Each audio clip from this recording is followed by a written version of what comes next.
नमस्ते। जीवन यात्रा यूट्यूब चैनल में मैं आप सबका स्वागत करती हूँ, अभिनंदन करती हूँ। आज हम अथर्ववेद के 9वें अध्याय के 9वें सूक्त में वेदवाणी क्या कहती है इसके बारे में बात करते हैं। वेदवाणी कहती है कि मनुष्य स्वयं ही अपने विनाश का कारण बनता है।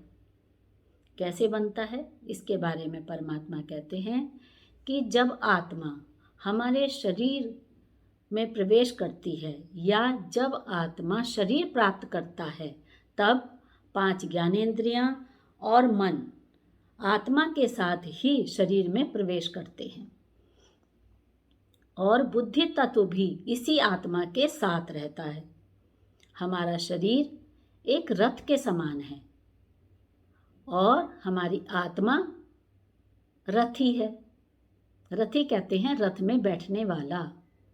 जब किसी की मृत्यु होती है और उसको अंतिम संस्कार के लिए शमशान घाट पर ले जाया जाता है तो कहते हैं कि अर्थी जा रही है। अर्थी का मतलब यहाँ पर कि ऐसा रथ है जिसमें रथी नहीं है, अर्थी यानी कि ये अर्थी है, बिना रथी के रथ है ये, यानी कि बिना आत्मा का शरीर। और इसको गति देने वाले घोड़े होते हैं और घोड़ों को लगाम हमारा मन, लगाम की तुलना हमारे मन से की गई है। और इसको चलाने वाला सारथी, इस रथ को चलाने वाला सारथी वो हमारी बुद्धि है। सारथी की तुलना बुद्धि से की गई है। और जब ये मन रूपी जो लगाम है ये सारथी के अनुसार चलती है, क्योंकि सारथी ही इस पूरे रथ को नियंत्रित करता है। अगर ये उसके कहने में चलती है, बुद्धि के अनुसार चलता है ये हमारा मन, तो अब हम आत्म तत्व के दर्शन करने वाले बनते हैं और हमारी ये आत्मा दिव्य गुणों को जन्म देने वाली बनती है।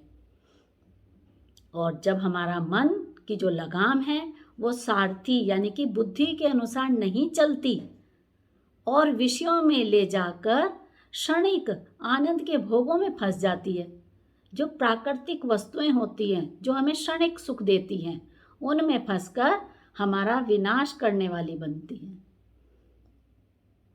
और इस रथ में बैठी हुई हमारी आत्मा, हमारा रथी विचलित हो जाता है, कंपित हो जाता है। इसलिए अगर हमें अपने विनाश से दूर रहना है, विनाश से बचना है, तो प्राकृतिक पदार्थों का जो प्रयोग है केवल अपनी इंद्रियों की शक्तियों को बढ़ाने के लिए करना चाहिए, शक्तियों के विकास के दृष्टिकोण से करना चाहिए, ना कि स्वाद और स्वार्थ को लेकर, क्योंकि इनका जो सुख होता है वो क्षणिक होता है। परमानंद सुख तो जब बुद्धि, हमारा विवेक इस मन रूपी लगाम को पकड़ कर रखेगा तभी हमें सच्चा सुख प्राप्त होगा। हम अपने अंदर बैठी हुई आत्मा को और परमात्मा का योग करा पाएंगे और सुख, असली सुख प्राप्त कर पाएंगे। जैसे परमानंद सुख कहते हैं, वो क्षणिक सुख नहीं होता। तो इस तरह से हम अपने आप को विनाश के कारण से बचा सकते हैं। धन्यवाद। ये थी वेदवाणी। मैं आशा करती हूँ कि आप इससे अवश्य ही लाभ उठाएंगे और अपने रथी को सच्चा सुख प्रदान करेंगे। धन्यवाद।